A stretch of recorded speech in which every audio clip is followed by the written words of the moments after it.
Boss said we must take lunch at 12 so we did.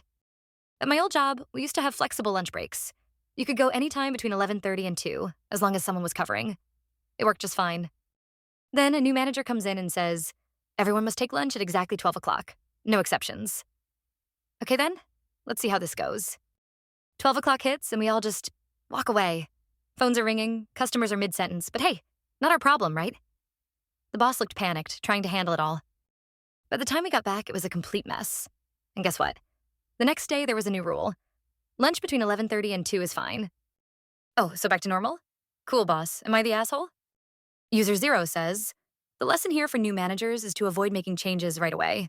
Regardless of the reason for the previous person leaving or the position being open, allow the current team to operate as they have been for a while. Learn their habits, abilities, commitment, and personalities.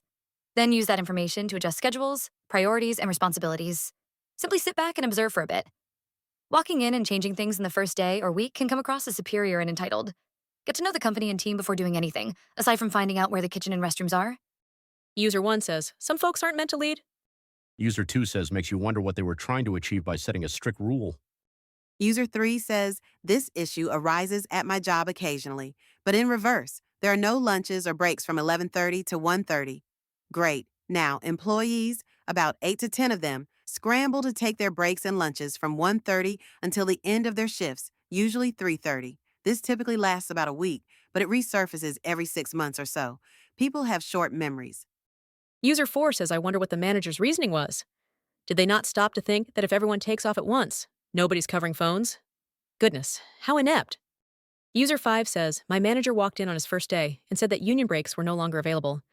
I went straight to the union president's office, and she came down to firmly address the situation. Guess who got their breaks back? Then he tried to specify exactly when the breaks should be. We used to have a policy where you could take your break when it was convenient, as long as the area wasn't left unstaffed, but he wanted them scheduled at exact times. So, like the original poster, we would put people on hold for 15 minutes if needed, or step away from conversations. Because 10:15 is exactly 10:15. Some people shouldn't be managers, and most managers use up all 3 backup plans in a month. User 6 says I had a similar situation. We had an unpaid 30-minute lunch break. I lived a couple of blocks away, so I always went home for lunch, fed the cats, and put my feet up on the couch for a bit. Due to the nature of my job, I couldn't just stop a task at noon exactly, and we coordinated with each other to ensure someone was always in the shop to take calls. Everyone got their break, and everything was working fine. Then a new manager came in. I returned to the shop at 12:30 and went out for my unpaid break. We used time cards, so I clocked out, and everything was traceable. All my coworkers knew where I was. I got back to work at 1 o'clock and got reprimanded with a written warning.